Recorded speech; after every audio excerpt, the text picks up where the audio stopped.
I believe that we as a people should move toward a time that we can live with each other and talk about your history, my history, anybody's history. The development of democracy from Western civilization is something we all share and enjoy in this room. Where it came from was partially from the development in Western history. That is being removed of where it came from. Most of our children, when they're tested today, think that freedom started at the time of the civil rights movement in America. It didn't. It started back in Western Europe as we moved from there to this country for freedom. It's a development of what develops the kindness, the goodness, what develops the greatness that we enjoy. Representative Miles. Mr. Speaker. For what purpose? Question to my good friend Wayne. Representative Christian, will you yield for a question? Certainly. Gentleman yields, Representative Miles. Can you just kind of give me an explanation on what your intent was when you put in Western civilization? What did you mean by that?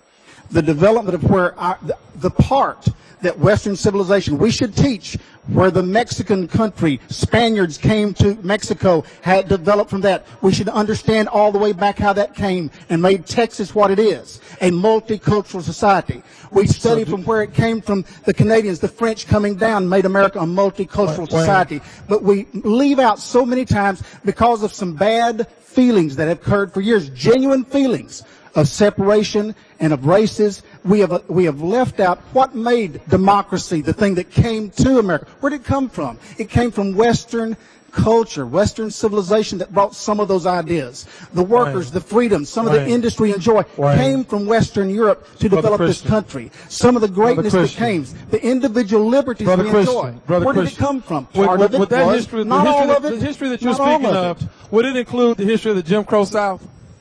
Of what? Would it include the history of the Jim Crow South? It should, if that was part of the history. The thing is, take me as an example. Would it include, if that's part of the history of the Western civilization, that happened in your district? That. Would it include the dragon of James Byrd that happened in your district? That's right.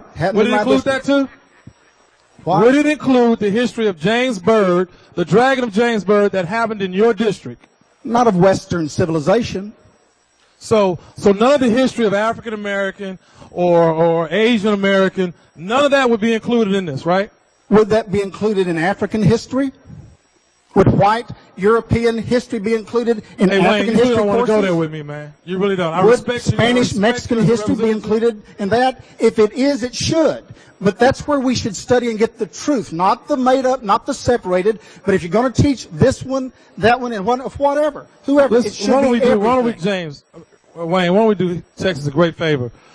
Why don't we respect the state of Texas and let's pull this down?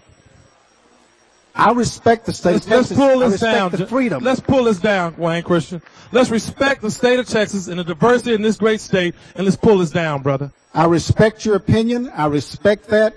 And I truthfully tell you that I hope that you will understand that it is not from any type of bias, mistrust. Mr. Speaker. If it is, it's from a heart that wants everything to be on the table. Speaker, I'm going to ask that you take all of my words and all of Anchia's words and Mr. Christian's words and make sure they're logged in the journal, please.